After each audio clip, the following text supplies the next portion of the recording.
nunca vão ter uma vida plena, uma vida em abundância. Eu gosto muito de ler. E a quem até me acompanha aí no Twitter, né, no @DanielMastral, eu gosto de divulgar muitas frases de pensadores para fazer com que você reflita, que você pense. Tem que reter o que for bom, né? Reter o que for bom. Nem todas as frases ali são vindas da Bíblia, mas se Deus deu ao homem inteligência, quantas coisas a gente não pode dividir, né? Compartilhar. Tantas coisas legais. Então costumo dividir, compartilhar frases de Sócrates, de Platão, de Schopenhauer, de Isaac Newton, de Galileu. E uma dessas frases que eu acho muito legal, ele diz o seguinte: todos os homens morrem, mas nem todos vivem, né? Todos nós, é uma certeza que nós temos, todos nós vamos morrer, um dia acaba, né? Mas nem todos vivem. E Jesus veio para que você e eu tenhamos uma vida plena, uma vida em abundância. E o que muitas vezes tem nos impedido de usufruir dessa vida em abundância, essa vida plena? Uma coisa tão curiosa é que no Pentateuco, os 5 primeiros livros da Bíblia, supostamente, né, os teólogos, aí, o que mais se aceita, foram escritos por Moisés. Então, esses 5 primeiros livros da Bíblia, que é a base de toda a cultura judaica, da religião judaica, no Pentateuco você não vai ver nenhuma menção, né, clara a respeito da eternidade, a respeito de céu, de inferno. Essas ideias vão ser melhor elaboradas bem posteriormente. Nós vamos começar a ter uma ideia mais bem definida disso, mais bem elaborada a respeito dessa pauta, só em Daniel. No livro do profeta de Daniel, aí sim nós começamos a ter um vislumbre dessa questão da eternidade, de céu, de inferno. Até nos 5 primeiros livros da Bíblia não fala sobre isso. Não há ainda, esse conceito ainda não foi revelado, então o povo ainda não tem esse conhecimento. Uma outra coisa, a única coisa que você vai encontrar, aí vai estar nos apócrifos, né? Vai ser no livro de Enoque. Enoque vai falar um pouco a respeito disso, a respeito de céu, de inferno. E quem foi Enoque? Há uma passagem em Gênesis, capítulo 5, versículo 23 e 24, Gênesis 5, 23 e 24, diz assim: foram todos os dias de Enoque 365 anos, e andou Enoque com Deus, e não apareceu mais, porquanto Deus para si o tomou. Aqui nós vemos então o primeiro arrebatamento narrado nas Escrituras. Enoque foi arrebatado ali, né? Antes da época do dilúvio, antes da vinda do dilúvio, Enoque foi arrebatado. Tanto a importância de Enoque pela cultura judaica, ele é tão grande que ele entra inclusive listado entre os heróis da fé. Hebreus 11:5 vai citar Enoque como estando entre os heróis da fé. Hebreus 11:5: pela fé, Enoque foi transladado para não ver a morte, e não foi achado, porque Deus o transladara, visto que, como antes da sua transladação, alcançou o testemunho que agradara a Deus. Então o testemunho dele foi algo tão impactante, tão importante, que agradou a Deus de tal forma que Deus poupou Enoque do dilúvio, né? E foi arrebatado. Foi trazido à presença de Deus. Aí você vai encontrar nos textos paralelos, nos textos apócrifos, ou também chamado pseudepígrafos, que não tem autoria, né, confirmada por sendo Enoque, né? Eles vão ter três evangelhos ali de Enoque, 3 livros, melhor dizendo, de Enoque, e um desses livros vai falar bastante a respeito dessa questão de céu, de inferno, de eternidade. É importante ler em termos de conhecimento, retenha o que for bom, mas não é um livro que faz parte do conteúdo da Bíblia, né? Do conteúdo ali que foi aprovado, do conteúdo que nós entendemos que tem inspiração de Deus, inspiração do Espírito Santo. Mas como conhecimento, retenha o que for bom, é interessante. Mas até então o Pentateuco não vai ter essa noção de céu, de inferno, de eternidade. Nós vamos ver isso aqui no Pentateuco. E uma coisa curiosa é que no livro de Êxodo, então estamos aí no comecinho ainda, né? Gênesis, Êxodo, estamos ali no comecinho. Êxodo ainda não tinha, por sua vez, naquela época de Êxodo, na época que os hebreus foram vitoriosos, saíram do Egito, do cativeiro do Egito, e agora começa uma jornada de aprendizagem no deserto, e no deserto que eles aprenderam, no deserto que saiu o tabernáculo, no deserto geraram profetas, no deserto gerou líderes, no deserto que você cresce, é ali que nós crescemos, é ali no deserto que Deus começa a se manifestar ao povo. Curioso que nesse momento da história, quando o povo está ali peregrinando pelo deserto, né, eles ainda não tinham a ideia, não foi revelado a eles o conceito de maldição. Eles não têm esse conceito elaborado. E também não foi ensinado a eles ter o conceito de bênção. Ou seja, se eu fizer a coisa certa, eu vou ser abençoado. Então eles não tinham aquela coisa na mente de que a bênção era uma espécie de recompensa por um bom comportamento dele. E a maldição era algo como um castigo para um mau comportamento, era uma punição. Isso aí vai ser melhor elaborado só em Deuteronômio. Eu vou ler para vocês alguns textos aqui, algum trechinho de Deuteronômio. Deuteronômio capítulo 27, 27 e 18. Maldito aquele que fizer com que o cego erre o caminho, e todo o povo dirá amém. Interessante que Jesus, ele fala que os fariseus eram condutores cegos, né? Então quando alguém faz o povo errar o caminho, ele é maldito diante de Deus. Vamos prestar bem atenção, vamos montar uma linha de raciocínio aqui. Pois continua: maldito aquele que perverter o direito do estrangeiro, do órfão e da viúva, e todo o povo dirá amém. Lá mais adiante, no versículo 24: maldito aquele que ferir o teu próximo em oculto, fazer fofoquinha, sabe? Armar ciladas, maldito, né? E todo o povo dirá amém. Maldito aquele que aceitar suborno para ferir uma pessoa inocente. Não espalharam dinheiro ali para falar com que para Jesus ser crucificado. Não espalharam dinheiro para subornar pessoas para falarem que Estevão estava blasfemando contra Deus, né? Então, mais uma vez a gente vai ver esse encontro ali. Na época de Jesus já havia exatamente isso. Estavam subornando. Nos dias de hoje você acha que não tem? Tem, e tem bastante. A gente vai entrar nesse assunto. Então, maldito é aquele que aceitar suborno para ferir uma pessoa inocente, e todo o povo dirá amém. Em contrapeso, Deuteronômio 28 vai falar das bênçãos. Vou ler apenas um trechinho aqui, de 2 a 6. E todas essas bênçãos virão sobre ti e te alcançarão, quando ouvires a voz do Senhor teu Deus. Bendito serás na cidade, e bendito serás no campo. Bendito o fruto do teu ventre, e o fruto da tua terra, e o fruto dos teus animais, e a cria das tuas vacas, e das tuas ovelhas.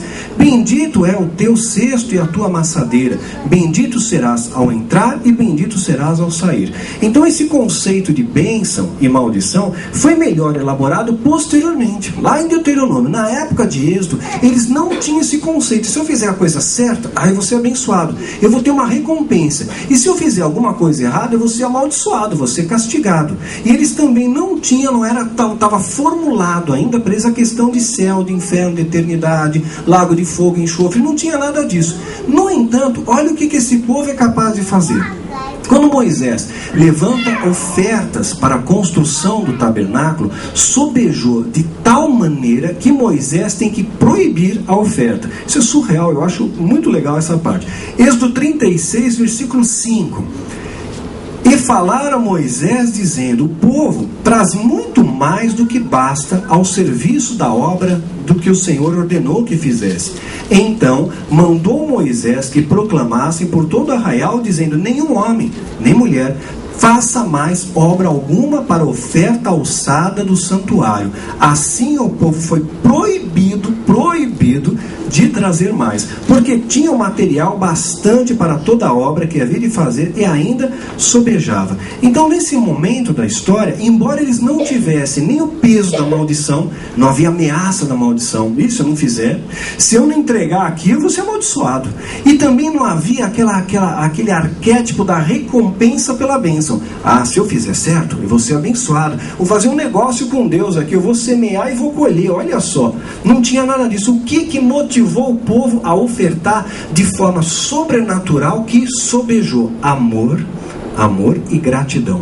Eles amavam a Deus, porque Deus os libertou do cativeiro, e estavam extremamente gratos por aquela libertação. Viram o sobrenatural de Deus agindo, né? E quantas vezes como é que nós demonstramos a nossa gratidão para Deus?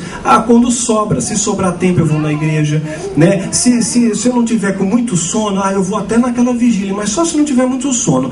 Se eu não tiver com tanta fome, eu até encaro um jejum. Se sobrar dinheiro, eu oferto. Então a gente entrega a sobra, a esmola. Isso não é o amor. O amor é sempre pautado em você dar o melhor que você pode. E aquele povo deu de tal maneira que sobejou. De maneira sobrenatural ali sobejou. Então eles não foram motivados por interesses pessoais. O ser humano, de uma forma geral, o ser humano ele é muito movido por interesse, né? O ser humano é um ser interesseiro. Isso aí não há dúvida disso. O ser humano é um ser interesseiro. E nós muitas vezes nos motivamos por esse interesse. Há um interesse que é aquele interesse que seria até justificável, digamos assim. Tem aquele interesse da pessoa, você tem um ofício, você tem um trabalho, você tem uma atividade, e você vai buscar mais conhecimento, você tem interesse em buscar mais conhecimento, aquele conhecimento vai agregar ao seu ofício, você vai ter um trabalho de melhor qualidade, consequentemente você vai ganhar melhor. Então esse interesse é justo, né? Mas existem outros interesses que são pífios, né? Que não estão dentro desse quadro. Paulo, ele vai definir 3 características para o homem: o homem natural, o homem carnal e o homem espiritual. Vamos fazer um preâmbulo rápido aqui, vamos ver como é que a gente se encaixa. O homem natural é aquele que está afastado de Deus, melhor dizendo, ele não conhece a Deus. E Paulo vai definir isso muito bem em 1 Coríntios 2,14. 1 Coríntios 2,14. Ora, o homem natural não compreende as coisas do Espírito de Deus, porque lhe parecem loucura, né? Se você chegar na rua e começar a falar em línguas, se anda lá na praia, lava sunga, lava saia, pô, achar que você está maluco, né? Vou achar que você está maluco ali, né? Falou em línguas, parece loucura, mas você tem o Espírito Santo, né? E quem não conhece não vai entender aquela sua atitude. Então, e não pode entendê-las, porque elas se discernem pela espiritualidade. Então o homem natural é aquele que não conhece a Deus, portanto ele não compreende as coisas de Deus. Ok. Mas tem o homem carnal. O homem carnal é aquele que conhece a Deus, tem o seu nome escrito no livro da vida, mas anda em carnalidade, porque ainda cede aos seus impulsos carnais. Ainda a carne sobrepuja o espírito. Em vez do espírito sobrepujar e dominar a carne manipula e domina o espírito. E Paulo ele vai traçar aqui características disso. 1 Coríntios capítulo 3. E eu, irmãos, não vos pude falar como a espirituais, mas como carnais, como meninos em Cristo. Ele está se reportando a irmãos na fé. Com leite vos criei, e não com carne, porque ainda não podeis, nem tampouco ainda podeis, porque ainda sois carnais. Pois havendo entre vós inveja, um sintoma do crente carnal. O crente carnal tem inveja. Inveja, contendas, dissensões. Não sois porventura carnais e não andais segundo os homens? Então o crente carnal ele é motivado pela inveja.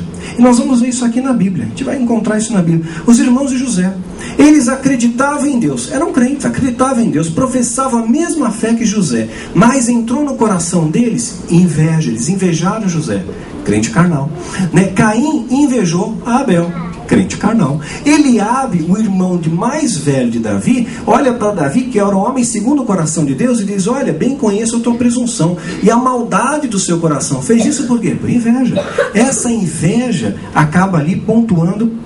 Essa é uma característica do crente carnal. Então, você tem inveja, divisão, dissensão, né? Toda vez que houver esse tipo de atitude, você está cedendo a uma atitude que é característica do crente carnal e não do crente espiritual. O crente espiritual, ele se alegra com os que se alegram, ele chora com os que choram, ele não se regozija com o mal do próximo. Parece que tem aquelas pessoas que ficam torcendo para tudo dar errado, né? Já aconteceu, você liga para alguém, você vai contar uma bênção: meu irmão, que bênção que aconteceu, olha só, ganhei uma oferta especial, eu fui promovido, olha que bênção, ganhei um carro novo, consegui comprar. A pessoa eu tenho que desligar, minha água está no fogo, ela está fervendo, não quero mais conversar não, desliga, né? Agora, se você começar a contar a desgraça, você não sabe o que aconteceu, bati o carro, não tinha seguro, perdi tudo, olha, meu irmão está doente, nossa, que coisa, né? Mas como é que começou isso? E começa a querer esmiuçar mais coisas, não é isso? Parece que as pessoas têm esse prazer mórbido, né?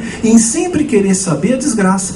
Eu lembro de uma ocasião, eu estava almoçando com um amigo meu, E eu estava passando por muita dificuldade. Estava comendo um lanche ali, comendo umas batatas fritas, e passando muita dificuldade, compartilhando com ele. Pô, irmão, que luta, que batalha. Olha, mas sei que Deus é fiel, sei que é uma fase, sei que é uma etapa. De repente eu recebi um torpedo.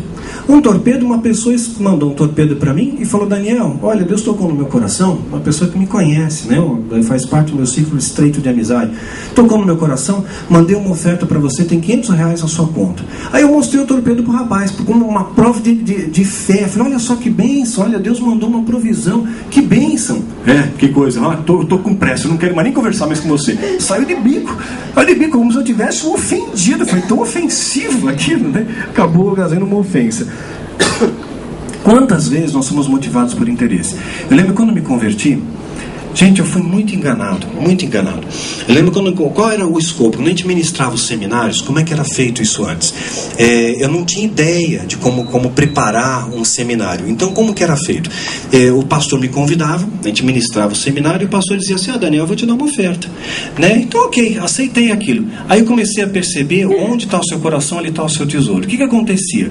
Ele fazia ali no seminário de batalha espiritual. Na época o Filho do Fogo estava vendendo bastante, né? Graças a Deus continua vendendo bem, né? E agora vai ter uma distribuição ainda melhor com a BV Filmes, né? Com a BV Books, um acabamento melhor e um preço mais barato, tá pela metade do preço, né, do que era comercializado anteriormente. Então a gente vê aí a mão de Deus na coisa. Estou muito feliz com essa aliança. Aí o que acontece? O Filho do Fogo vendendo, né? E quando tinha um seminário, numa época a batalha espiritual estava sendo inserida no Brasil, trazia grandes multidões, fazia congresso ali facilmente para 1.000 pessoas. E aí o pastor: olha, Daniel, é o seguinte, se você fazer grátis, as pessoas não dão valor. O povo chega atrasada, levanta, anda, conversa. Vamos cobrar um valor simbólico desse povo. E ele cobrava ali uma inscrição de R$10, mas ficava para ele, né? Não era repassado nada para mim. Aí eu estava inocente, eu não estou aprendendo. Eu falei: tudo bem, pastor, que essa direção tá bom. Aí é o seguinte, eu te dou uma oferta. Então ele cobrava, fazia um congresso para 1.000 pessoas, cobrou R$10 de cada um. E aí no final ele ainda pediu uma oferta, né? Eu vi que as pessoas estavam no meu nome.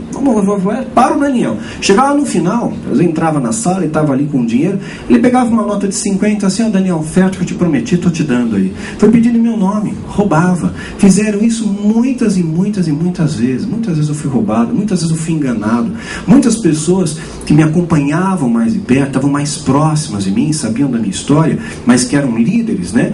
Me levavam para locais para trazer o testemunho. Lembro de uma ocasião, eu fui numa cidade do interior de São Paulo, e o pastor me colocou na casa dele e falou: olha, Daniel, a gente vai fazer aqui, vamos fazer sexta, sábado, domingo, 3 dias aqui, como se fosse um pequeno congresso. Então eu ficava preso dentro de um quarto na casa dele, só eu e minha esposa, e cada vez que, então ele chamava um grupo de pessoas: agora o Daniel vai responder perguntas. E ficava lá o Daniel, né, respondendo as perguntas para algumas pessoas. Agora acabou as perguntas, Daniel volta para o quarto.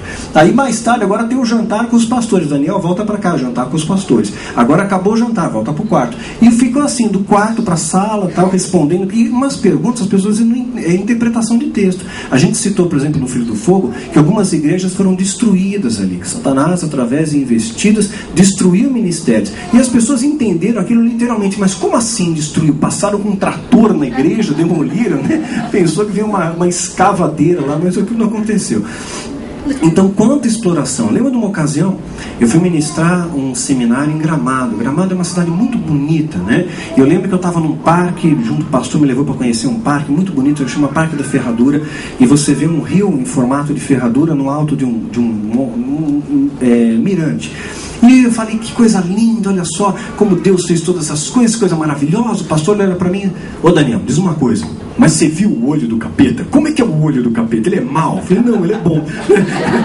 Sabe? Mas pastor, tanta coisa. Não, Daniel, você veio aqui, você tem que falar do capeta. O povo quer saber do diabo, o povo não quer saber de Deus, né? Fala do diabo. E quantas pessoas me orientavam: vai lá, Daniel, conta como é que foi o ritual, fala como é que foi isso, tem que falar do diabo. Não adianta falar: mas olha, Deus me deu uma experiência maravilhosa, Deus me deu a graça de ver um anjo. Não, anjo não interessa, fala do diabo. Do diabo as pessoas vão gostar mais, porque aí se assusta bastante o povo, no final a gente pede uma oferta. Então ele vai dizer que vai ter a maldição. Então quantas vezes eu caí nesse engano, né, por inocência, né, por inocência ali.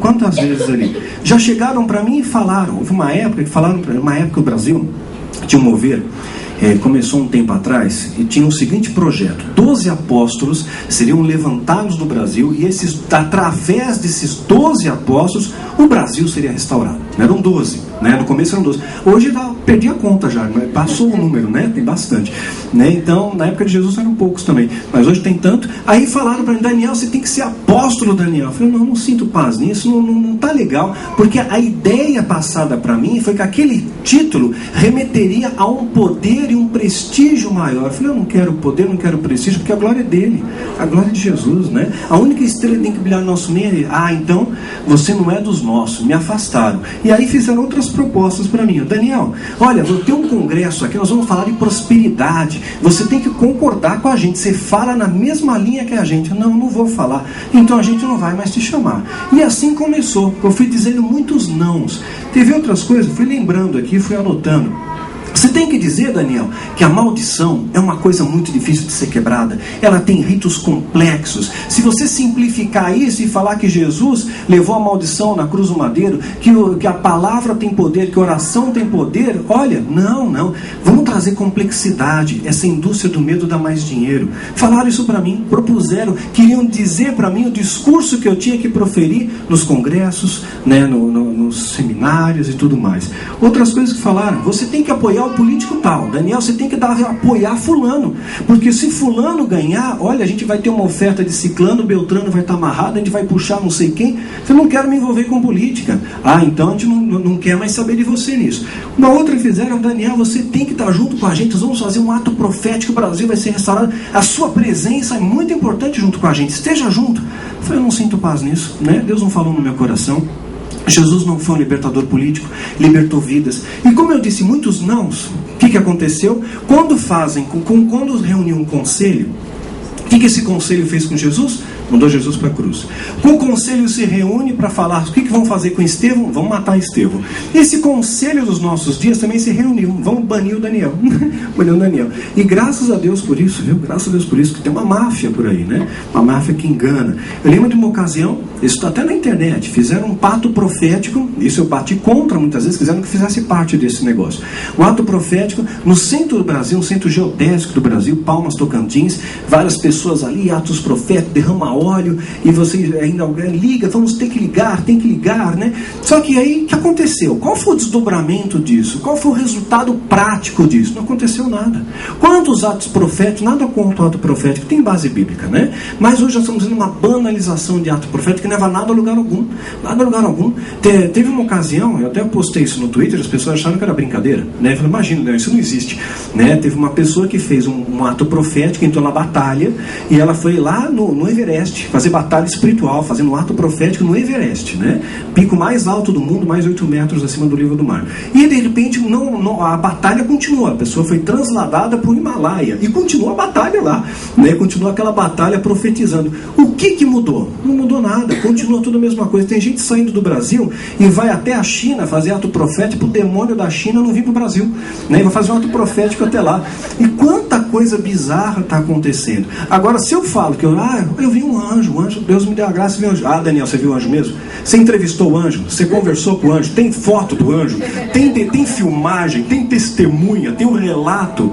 As pessoas parecem que têm mais dificuldade em acreditar aquilo que é simples do que o complexo, né? Se eu falasse: olha, agora Deus me deu aqui a divina revelação do inferno, do céu, das nuvens, de Marte, da Lua, eu tenho, vai dos anjos, né? As pessoas, tudo que você precisa saber está na Bíblia, está aqui. Aqui está todas as revelações que você precisa saber. Quando você começa a ver muita viajada, tem alguma coisa errada aí, né? Às vezes as pessoas até começam bem. Saul começou legal, começou no caminho ali, de repente entrou orgulho no coração, se desvia, cai. A questão não é estar em pé, se mantém em pé, orar e vigiar sem cessar para que você não caia. Quanto engano ali não tem a nossa volta. Quer ver como a gente tem deformado isso? Não é comum, como por exemplo, você não vai no culto, você, sei lá, por um motivo de força maior, você faltou no culto. De repente vai ter ali, vai ter um jogo de futebol, vai ter alguma coisa, eu não fui no culto. Aí o que você faz? Você pergunta pro irmão: e aí, irmão, você foi lá no culto? Como é que foi o culto? Foi bom? Não é essa a pergunta que a gente faz? Engraçado. essa pergunta não deveria ser feita para o seu irmão. Essa pergunta tem que ser feita para Jesus, porque o culto não é para ele, o culto é para ele, né? Então, Jesus, você gostou do culto que a gente fez para o Senhor? Porque a gente está fazendo culto de espetáculo, né? A gente está fazendo shows, né? Para agradar as pessoas e não para agradar a Deus. E quando você agrada pessoas e não agrada a Deus, você está numa enrascada, né? Você está numa enrascada porque Deus não vai te abençoar. Já profetizaram que o carnaval ia acabar. Já teve profecias que o carnaval e atos proféticos para acabar com o carnaval no Brasil. Não aconteceu. Já teve atos proféticos e profecias dizendo que todas as casas de show do Rio de Janeiro iam fechar. Não aconteceu. Já profetizaram que Jesus voltaria em 2007. Não aconteceu. Já profetizaram que nós teríamos um presidente evangélico em 2006. Também não aconteceu. Quantas vezes nós estamos vendo engano à nossa volta, né? Quantas vezes nós estamos correndo atrás do vento? O evangelho, ele é simples. Mas é extremamente poderoso. Quer ver uma coisa curiosa? Uma vez alguém falou para mim, vou pedir aí uma ajuda aí, ó. Mateus, Levita, abre para mim, ó. Mateus 20, 29 a 30. Vou pedir para o Sub abrir para mim Marcos 10, 46 e 47. 10, 46 e 47. Uma vez falaram para mim: Daniel, olha, eu acho que o seu livro tem algumas coisas erradas, então logo é tudo mentira. A gente tem que entender uma coisa. Eu não estou aqui para defender livro, que nem pouco me importa se você acredita ou não acredita no Filho do Fogo, na história narrada nos livros. O que importa é que você acredita na Bíblia. Esse livro transforma a sua vida. Esse aqui vai mudar a sua história. Mas eu quero mostrar para vocês como é fácil as pessoas pegarem texto fora de contexto para usar de pretexto, né? Mateus, capítulo 20, versículo 29 a 30, está falando sobre cego, né? Sobre o cego de ali, que Jesus vai trazer a cura. Leia pra gente, Alexandre. 20, 29 e 30? 20, 29 e 30. E saindo eles de Jericó, seguiu grande multidão. E eis que 2 cegos assentados junto do caminho, ouvindo que Jesus passava, clamaram dizendo: Senhor, Filho de Davi, tem misericórdia de nós. Ok. Aí lê para mim, Sub, Marcos 10, 46 e 47. É a mesma história, narrada por um outro evangelista. Olha aqui, 2 cegos aqui, né? Vamos ver quantos tem lá. Depois foram para Jericó. Saindo eles de Jericó com os seus discípulos e grande multidão. Bartimeu, o cego, filho de Timeu, estava sentado à beira do caminho mendigando. Ouvindo que era Jesus de Nazaré, começou a clamar: Jesus, filho de Davi, tem misericórdia de mim. Ok, então ali um cego, 2 cegos e um cego, é a mesma história, né? Um fala 2, outro fala 1. A narrativa é a mesma. Quer ver mais um exemplo? Vou pedir aqui de novo, ó. Mateus 8, 28 e 29. Eu pedi para o Sub abrir Lucas 8, 27 a 28. Então Mateus 8, 28 a 29 e Lucas 8, 27 a 28. Então nós vimos ali a questão do cego. Um cego ou 2 cegos, né? E aqui uma outra questão a respeito de endemoniados. Pode ler, Alexandre. E tendo chegado à outra margem, a província dos Gadarenos, saíram-lhe ao encontro 2 endemoniados, vindos dos sepulcros. Tão ferozes eram que ninguém podia passar por aquele caminho. Ok, leia aí outro, por favor. Quando Jesus desceu para a terra, saiu-lhe ao encontro, vindo da cidade, um homem que desde muito tempo estava possesso de demônios, e não andava vestido, nem habitava em qualquer casa, mas nos sepulcros. Vendo a Jesus, prostrou-se diante dele, exclamando e dizendo em alta voz: Que tenho eu contigo, Jesus, Filho do Deus Altíssimo? Peço-te que não me atormentes. Então, é a mesma coisa. 2 demônios ou um demônio? O que tá... Se você pegar esse texto isolado e fizer uma interpretação errada, você vai dizer: olha só, olha aqui que aconteceu, a Bíblia é mentirosa. Ah lá, nós pegamos um erro aqui, então essa história é mentirosa, porque a verdade é uma só. Não existem 2 verdades. Como é que a mesma história é narrada de formas tão diferentes? De um caso, um cego, 2 cegos, um demônio, 2 demônios. Como é que pode uma coisa dessa, né? Ali você tem que entender, né, que cada discípulo, quando escreve, cada evangelista quando estava escrevendo, escreveu sobre o seu ponto de vista. Então, para um evangelista, chamou a atenção, eram 2, mas chamou a atenção por alguma razão, chamou mais a atenção daquele evangelista. Então ele narrou na sua escrita ali, aquele um. O outro não, o outro ele achou que os 2 chamaram mais a atenção. Então, às vezes as pessoas pegam pegam pelo em ovo, falam, Daniel, mas espera aí, o ataque da igreja não foi contra, ele não era o tesoureiro, ele era o administrador, mas eu não sabia. Eu ia saber se ele era administrador ou tesoureiro para escrever no livro, desculpa aí, o ataque na igreja, se a casa do pastor é do lado ou se é do fundo. Então essas coisas, né, sempre é feita na leitura de quem está vivendo aquela história. E a Bíblia retrata isso também. Mesmo a ordem cronológica, né? A ordem cronológica de Filho do Fogo pode ter algumas lacunas ali. Eu não lembro de tudo. E a ordem cronológica bíblica também não é a mesma. Você vai pegar a cura da sogra de Pedro, ela está em pontos diferentes da história. A ordem cronológica não é a mesma. O que importa é a informação. E essa informação que você tem que reter na palavra é muito importante. E nos últimos tempos, a gente está falando de interesse, de crente carnal, há algo que vai ser uma característica dos últimos tempos. 2 Timóteo capítulo 3. Sabe, porém, isto, que nos últimos dias sobrevirão tempos trabalhosos, porque haverá homens amantes de si mesmos, avarentos, presunçosos, soberbos, blasfemos, desobedientes de pais e mães, ingratos, profanos, sem afeto natural, irreconciliáveis, caluniadores, incontinentes, cruéis, sem amor para com os bons, traidores, obstinados, orgulhosos, mais amigos dos eleitos do que amigos de Deus, tendo aparência de piedade, aí que eu quero chegar, aparência de piedade, mas negando a eficácia dela. Afasta-te desse. É um conselho que Paulo está dando para Timóteo. Olha, vai acontecer essas coisas. Aparência de piedade, parece bonzinho, mas por dentro não é. Pessoas que pregam uma coisa, mas vivem outra coisa. E tem um preço. Você quer ver o poder de Deus na sua vida? Tem um preço. Você tem que deixar de ser o crente carnal para ser o crente espiritual. O crente carnal é motivado por interesses. Lembro de uma ocasião, eu vou ter cautela aqui para como narrar isso daqui, a ponto de não expor pessoas, eu quero expor uma situação. Tem uma igreja muito simples, e essa igreja então recebeu alguns membros, e esses membros chegaram até Jesus através da escritura do livro. Lê do Filho do Fogo, e um se converteu, outro estava afastado, voltou para Jesus, começaram a frequentar aquele ministério. Dentre esse grupo de pessoas que começaram a pedir indicação para mim, Daniel, que igreja que eu frequento? Eu sou de tal região. Eu te indico essa. Né? Então começaram a frequentar. Então algumas dessas pessoas tinham um poder aquisitivo um pouco melhor. A receita da igreja aumentou.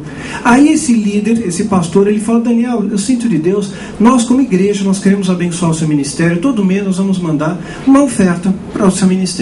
E assim foi, durante 1 mês, 2 meses, 3 meses. Aí chegou uma ocasião, poxa, Daniel, eu preciso de um conselho seu, né? Você gostaria de conversar com a gente? Por um conselho. E eu fui conversar com eles. Veio o pastor e o filho do pastor. E aí ele me expôs uma história. É o seguinte, Daniel, o meu filho, ele tem um problema. É um problema, ele é um homem hoje, casado, adulto, mas ele tem um problema que o acompanha desde a infância. Ele tem um problema com pedofilia, né? E ele muitas vezes se relaciona com jovens da igreja. E ele é o líder dos jovens, é o líder, né? O líder dos jovens. E também é ministro de louvor, né? O que a gente faz, Daniel? Eu falei, olha, o soldado ferido, ele tem que ser tirado do campo de batalha. Então, se ele está machucado, se ele não está conseguindo, o espírito não consegue controlar a carne que controla o espírito, né? Então ele tem que se afastar e para ser cuidado. E eu me coloco à disposição para estar ao lado dele, porque o amigo não é aquele que diz, olha, eu estou do seu lado, é aquele que diz, olha, eu vou junto com você, eu vou caminhar junto, e me propus, eu vou estar junto com você, meu irmão, vou te ajudar, vou orar por você, mas quem sabe seria bom você ter um psicólogo cristão para te ajudar também, porque tem um lado emocional, havia uma raiz traumática naquela história. E na hora que eu falei que ele tinha que se afastar, né, o que aconteceu? O pai então falou, não, imagina, meu filho é um adorador, você falar para ele se afastar é como se falar para um passarinho parar de cantar, ele não pode fazer isso, Daniel. Aí eu falei, olha, mas esse é o meu conselho, se você continuar com isso, você é o capitão, né? Você é o pastor, então o capitão de um barco tem uma grande responsabilidade com a tripulação. A quem muito é dado, muito é cobrado. Então se você é o líder de um ministério e você tem um pecado que você é consciente e sabe que aquele ministério está tendo e está cobertando, você é cúmplice daquilo, né? E falei, então você sabe do erro, pastor, você sabe do problema aqui, você está expondo, você pediu um conselho, e eu estou te dando um conselho, afasta o menino. Não vou fazer isso. Não vou fazer isso. Quer saber de uma coisa, Daniel? Nunca mais eu te dar oferta. Nunca mais eu dar oferta. E o que acontece? Algumas pessoas sabiam do problema, né? Aqueles que sabiam daquela situação e continuaram no barco. Por isso que é muito importante, fica um conselho para você. Se o seu líder está agindo errado e você sabe que ele está agindo fora dos preceitos da palavra de Deus, ele é o capitão de um barco, não é isso? Ele é o capitão. Então, se o capitão levar o barco para um local de ruína, de desgraça, toda a tripulação vai perecer junto, vai junto no barco. Se um piloto de avião tomar uma decisão errada, tomar uma rota errada, foi em direção à tempestade, toda a tripulação e os passageiros vão morrer junto com ele, vão perecer junto com ele. Não vão ter vida em abundância, vão perecer. Hoje a gente vê o povo perecendo, né? Está perecendo. Porque muitas vezes estão seguindo líderes falsos, líderes carnais, né? Muitas vezes motivados por interesses pessoais. São líderes, mas são crentes carnais. Os fariseus não eram crentes carnais? Jesus dizia, tendo aparência de piedade, mas negando a eficácia dela. Os fariseus tinham o quê? Sepulcros caiados, por fora caiado, tingido de cal, branquinho, por dentro podre, né? Tá por dentro sepulcro, sepultamento, carne morta. Então já era assim na época de Jesus. Será que não acontece nos dias de hoje? Quantos líderes carnais estão conduzindo o rebanho? Se um general, numa tropa militar, ele tomar uma decisão errada, ele usar uma estratégia errada, toda a tropa vai perecer, vai perecer. Então, se você sabe do erro e você continua debaixo de uma cobertura, você está com um teto de vidro, você vai perecer junto. Você vai perecer. Você está sendo cúmplice do pecado, você está sendo cúmplice daquilo. Se você não sabe, aí Deus usa da misericórdia, né? Deus é amor. Deus ele não vai te castigar injustamente. Você não sabe, você está indo lá para buscar Deus, está indo lá para dar o melhor, né? Então você não sabe, você está na inocência. Deus te abençoa ali, vai ter misericórdia da sua vida. Mas hoje nós estamos vendo um desdobramento que muitas pessoas não estão tendo uma vida em abundância porque estão seguindo líderes carnais. Ah, mas o líder carnal, Saul não foi um líder carnal? Foi que no momento entrou carne, entrou alma, né? Moisés, da mesma maneira. Moisés também como líder, ele não teve um problema ali com Arão e com Miriam, não fizeram ali, né, não montaram uma rebelião contra ele. Arão, que estava do lado dele, uma pessoa tão perto dele. Sabe, quando nós começamos aqui a fazer as nossas reuniões, algumas pessoas falaram para mim, Daniel, cuidado, porque o satanista vai lá, cuidado que pode vir um feiticeiro, um bruxo. Não tive problema nenhum com nem feiticeiro, com nenhum bruxo. Nunca nenhum veio aqui. Se vier, vai aceitar Jesus, né? Mas o problema que eu tenho é como que aconteceu com Moisés. Quem é que apunhalou Moisés? Quem estava do lado dele? Quem estava perto dele? Foi Arão, foi Miriam. Quem apunhalou Davi? Quem estava perto dele? Quem apunhalou Jesus, o seu próprio discípulo? É ali que vem as batalhas mais terríveis, né? Porque entra no coração, às vezes, de pessoas à sua volta, a inveja. Enquanto você está... Eu já tive alianças na minha vida que eu pensava, Senhor, obrigado por essa aliança. É uma aliança indestrutível. Nada vai nos separar desse amor.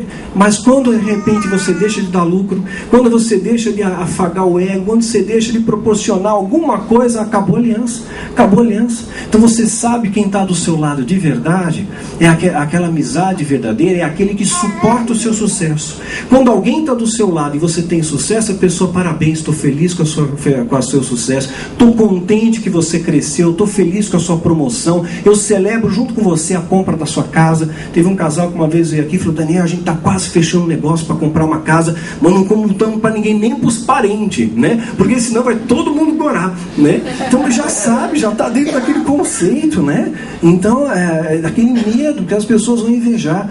Então o verdadeiro amigo, a pessoa que está do seu lado, é aquele que suporta o seu sucesso, que ele celebra com a sua alegria, que ele chora quando você chora, que está do seu lado de qualquer maneira, né? É uma analogia tosca, mas é aquela coisa como se fosse um animal, sabe? O cachorro, ele balança o rabo para você. Eu tenho 2 cadelas e 4 gatos.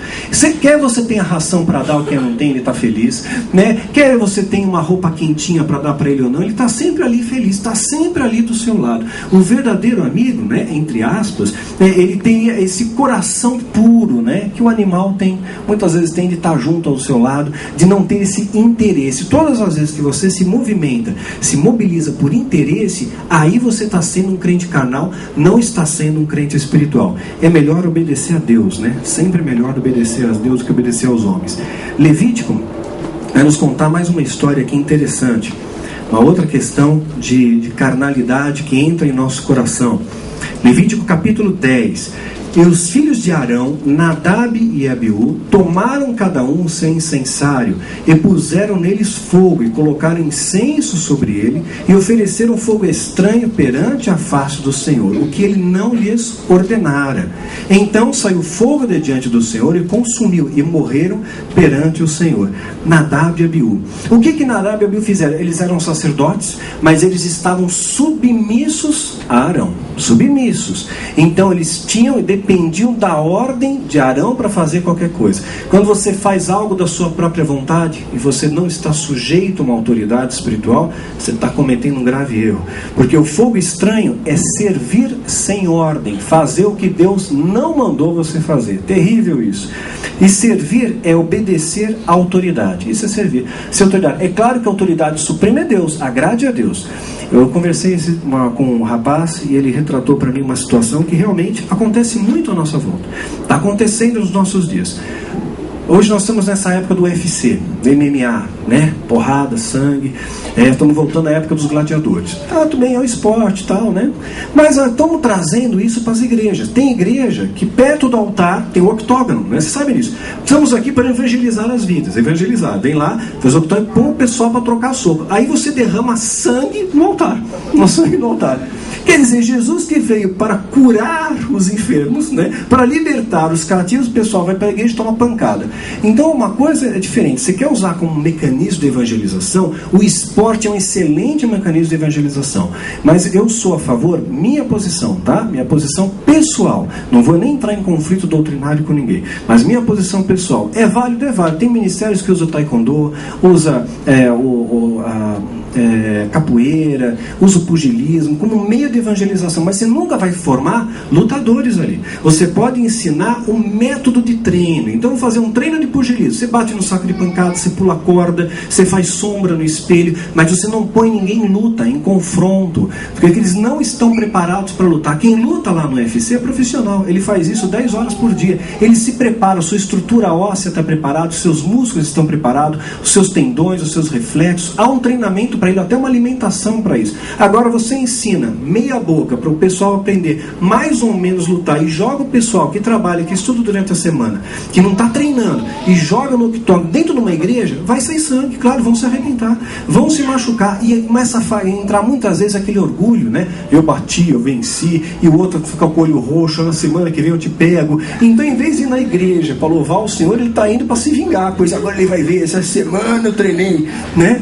Então começamos a ver uma motivação errada, né? Motivação errada. Eu acho que nesse grau não se pode. E sob o pretexto, muitas vezes, de evangelizar, quantas coisas nós estamos fazendo, né? Quantas coisas mais ou menos, né? Tudo tem que ser pautado no amor. Todas as suas ações têm que ser pautadas no amor. Fora isso, não dá.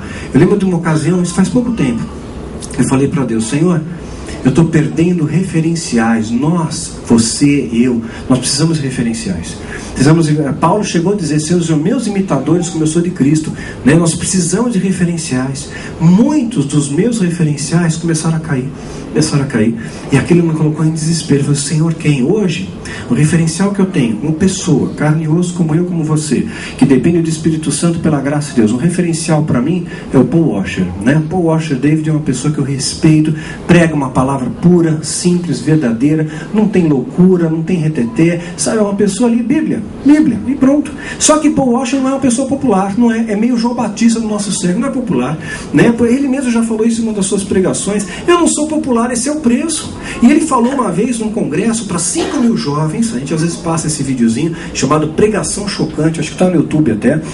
E ele fala para 5 mil jovens, um congresso de evangelismo, e ele fala: o seguinte, a maioria de vocês aqui, estão aqui na igreja, a maioria de vocês vai tudo para o inferno. E o pessoal fica chocado, fica aquele crente galinha, fica chocado, o olho salta da órbita. Como assim para o inferno? Vocês só ficam querendo ser igual a Britney Spears, igual a Michael Jackson, tem que ser igual a Jesus. E o povo da glória a Deus, aleluia, ele exorta o povo. Vocês estão aplaudindo aí, estou falando para você, vocês vão tudo para o inferno. Aí fica silêncio, né? Fica todo mundo mudo, ninguém nem respira mais, né?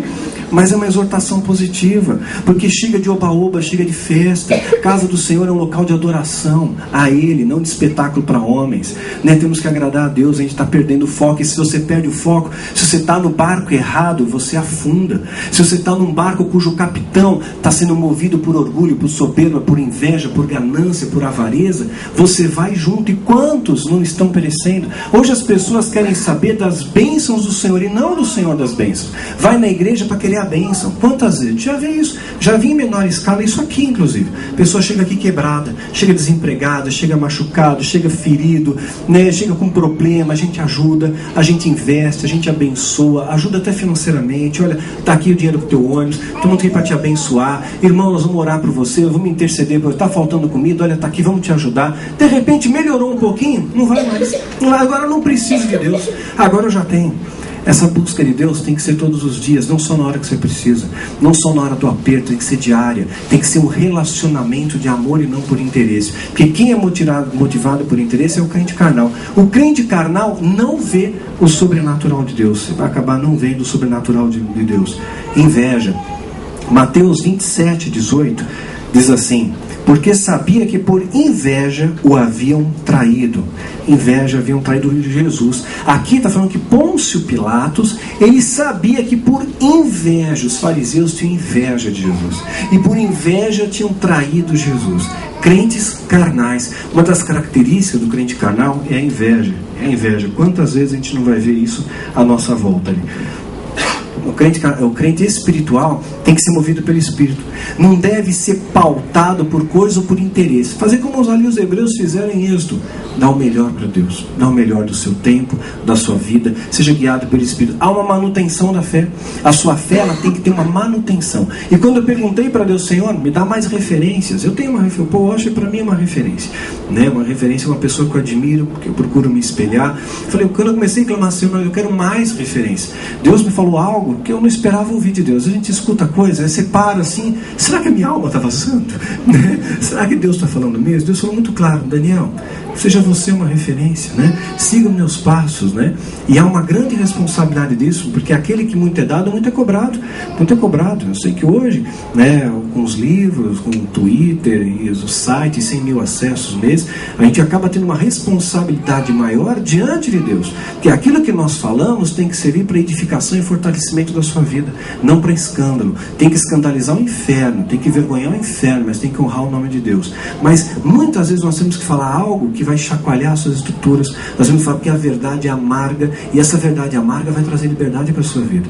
Eu vi, né? Eu tenho visto coisas. Há um tempo atrás, muitas vezes eu estava cego para algumas coisas. Hoje eu enxergo, eu percebo que é muito importante você estar debaixo de uma liderança espiritual que esteja na visão certa de Deus, senão você não prospera, você não avança, você está sempre no aperto, você está sempre no deserto, sempre ali vivendo pelo deserto, né? Quando você tem uma liderança espiritual alinhada com Deus, você vai seguir um caminho de bênção ali. Você está dentro do barco, e onde aquele capitão levar, e Jesus vai estar guiando aquele capitão, o Espírito Santo vai estar guiando aquele capitão, vai te levar sim para águas tranquilas, para pastos verdes. E hoje, quando você olha para essas multidões que estão correndo atrás do vento, querendo as bênçãos do Senhor, se você falar: olha, eu tenho perto da minha casa, abri uma igreja lá, qual a propaganda que eles fizeram da igreja?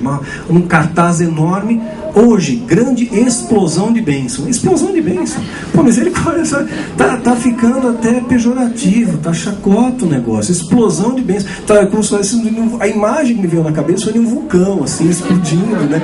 Explosão de bênção.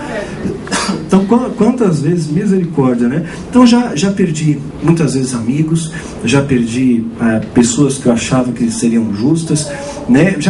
Já fui subtraído de muitas coisas por amor a Deus, pela questão de dizer não, né? Pedi para o Levita, o Sub, vai para mim, Atos 5, 26 a 29, por favor, Sub. Então, nós temos que seguir o exemplo de Pedro. Pedro, ele vai ser levado a um tribunal. Vai ser levado ali, e Pedro dá uma resposta linda a esse povo. Lembra, gente, sobre Atos 5, 26 a 29. Ouvindo isto, foi o capitão com os guardas e os trouxe, não com violência, porque temiam ser apedrejados pelo povo. E tendo-os trazido, os apresentaram ao sinédrio, e o sumo sacerdote os interrogou. não vos admoestemos expressamente que não ensinassem nesse nome? Contudo, encheste Jerusalém dessa vossa doutrina, e quereis lançar sobre nós o sangue desse homem. Respondeu Pedro e os apóstolos: mais importa obedecer a Deus do que aos homens. Pois é isso que tem que ser a premissa da sua vida. Obedece a Deus, agrada a Deus. Quer ser grande diante do Senhor? Aprenda a servir, né? Servir. Às vezes a gente gosta de ser servido, a gente gosta de receber. Aprenda a servir, né? Estenda a mão, um abraço, uma oração, uma visita, uma palavra que você dá, às vezes muda uma vida, né? Um gesto que você faz pode mudar uma história, Então aprenda a servir. O homem espiritual, ele está disposto a servir, ele está querendo agradar a Deus. E como é que ele dá manutenção? Oração diária, todos os dias. Não ora só no final de semana. Leitura da palavra diária, todos os dias, não é uma vez por semana, né? Orar com Deus, sabe? Deus está do seu lado, Jesus está do seu lado o dia inteiro. Todo momento eu estou conversando com Jesus. Às vezes eu peço para Deus as coisas mais tolas. Senhor, tem um caminho melhor para fazer? Eu acho que esse caminho está bom mesmo, né? Só que não tem um atalho, né? Eu procuro ter essa comunhão com Deus o tempo inteiro, o tempo todo. E é um privilégio, é uma honra, porque muitas vezes Deus fala: é verdade, filho, não vai por aqui não, né? Eu creio que Deus está livrando de assalto, de acidente, quantas coisas, né? E Deus está nos livrando. O homem espiritual, ele é guiado pelo Espírito, e você tem que agradar a Deus e não agradar a homens. Essa é a diferença para nós. Eu lembro de uma ocasião que alguém falou para mim. Eu falei para uma pessoa, vou dizer quem foi, vai. O Aleto, pronto, o Aleto. Falei: pô, Aleto, você é um homem de Deus. Porque ele me deu uma resposta que poucas pessoas dão. Aqui, nesse local aqui, não há estrelas. Só uma estrela aqui, quem brilha é Jesus. O Espírito Santo que me capacita você também. Todos nós aqui temos potenciais, e Deus vai estar despertando em cada um de nós o talento que cada um de vocês tem. Então nós estamos aqui para somar nossos talentos, somar nossas forças, né? Para que um possa ajudar o outro. E eu falei para o Alexandre, Aleto, olha, semana que vem eu não vou estar, e para não sobrecarregar o levita, né, você pode trazer uma palavrinha? Ele: não, eu não sou capaz, eu não tenho condição. É esse que Deus usa, que esses pequenos, esses são os grandes diante do Senhor. Não foi essa a frase de Moisés? Senhor, eu vou te usar, Moisés, você vai lá e liberta o povo cativo no Egito. Eu não sei falar, eu não. Né? Se Moisés falar: você falou com o homem certo, meu nome é guerra, sobrenome é batalha. Faraó vai ver com quantos cajados se faz uma pirâmide. Não. Humildade precede honra. João Batista vai receber Jesus ali para ser batizado. Ele fala: não, eu tenho que ser batizado por tu, e tu vens a mim. Se fosse outro, olhar no relógio, chegou atrasado, pega a senha, batismo agora só amanhã, está pensando o quê? Sou muito ocupado. Então você vê essa simplicidade, é aí que Deus usa. Eu falei: Aleto, você tem potencial, Deus pode te usar muito mais. E muitas vezes a gente percebe feridas nos nossos corações, né? A resposta dele foi: Daniel, poxa, já estou tantos anos no Evangelho, eu aprendi uma coisa, e essa vertente tem que ser mudada, viu? Tem que ser mudada. Nós queremos aqui fazer diferenças, queremos transformar essa história de uma maneira diferente. Ele falou algo que espelha a nossa realidade do momento. Numa igreja, 98% das pessoas sentam e observam, e 2 pessoas fazem tudo, né? Aí o dia que uma aquelas 2% não fazem, fala: hoje eu estou cansado, eu quero ficar em casa. Hoje eu não tenho condição. Como assim não tem condição? Não é para Jesus? Você não ama Deus, não. Você está no pecado, seu pecador. Vai para o inferno. Já vem um monte de gente apontar o dedo, né? Então é importante a gente somar forças, né? Para que mais pessoas venham somar, mais pessoas venham ajudar. Porque assim é a igreja primitiva. Todo mundo, ninguém passava necessidade. Um ajudava o outro. Havia ali lado a lado, ombro a ombro, né? Somavam, não havia divisões. Sabe, muitas vezes o diabo ele quer colocar dúvida na sua cabeça. Ele quer colocar na sua cabeça que você não pode. O crente carnal não pode. O crente carnal é movido pela carne, ele não pode. Ele é movido pela inveja, pelo egoísmo, pela altivez. Ele muitas vezes não pode muitas coisas mesmo. Ele é limitado pela carne. Mas o crente espiritual, sim. Tudo posso naquele que me fortalece. Todas as coisas. Você é capaz, sim. Você consegue, sim. Lembro de uma ocasião, o Subalexandre contou uma alegoria para mim, achei muito interessante, do sapo. Tinham vários sapos num brejo lá, e eles estavam tentando saltar para sair daquele buraco que eles estavam. E eles não conseguiam, eles saltavam e não conseguiam ir chegar muito longe. Aí e todo mundo dizia, não vai dar certo, é muito alto, está escorregando muito, essa pedra é muito lisa, não vai dar certo, não, você não consegue. Aí teve um sapo que olhou, na primeira pulou para fora. Aí, mas ele foi direto, como é que ele conseguiu? Aí eles comentaram, porque ele é surdo. Porque não ouviu, né? Então, não ouviu ali. Ninguém falou que ele não podia. Eu lembro de uma senhora, eu conheci essa senhora em Brasília, uma senhora com uma fé notável, e ela estava passando muita dificuldade. E os jovens da igreja estão querendo fazer uma brincadeira com ela, uma peça com ela. Compraram comida para ela, fizeram uma boa compra de mercado e levaram provisão para ela. Chegou uma Kombi na casa dela. Só que eles, para fazer uma pegadinha com ela, estavam até filmando, ia pôr no YouTube até. E contrataram um rapaz, pediram um rapaz fazer, um rapaz que não era conhecido da igreja. Então aquela senhora não conhecia aquele menino. E eles falaram o seguinte, olha, ela vai perguntar quem é que mandou a compra, ela vai perguntar. Quando ela perguntar, você fala, foi o diabo, foi o capeta que mandou, né? Eles vão assustar ele, a gente vai estar filmando, né? Então capricho, o menino foi e ajudou ela a descarregar as compras, tal, só que ela não perguntou nada. Aí ele fala para ele, escuta, você não vai perguntar quem é que mandou isso aqui, não? Ah, não tem que perguntar não, moço, porque quando Deus manda, até o diabo obedece, Então é a vertente que tudo colabora para aqueles que amam a Deus. Nada fica fora desse tudo, né? Nada fica fora desse tudo. Nosso Deus, Ele pode todas as coisas, né? E quando Deus manda, até o diabo obedece. Guia de vida para você, não se vinga. A vingança pertence ao Senhor. Não se vinga. Guia prático para você. Não pense em vingança. Davi, homem segundo o coração de Deus, não se vingou de Saul. Ele teve a chance de matar Saul ali, não fez. Saul estava perseguindo ele com 3.000 homens. Entrou numa caverna onde estava Davi. Ele podia ter matado, não fez. Não se vinga.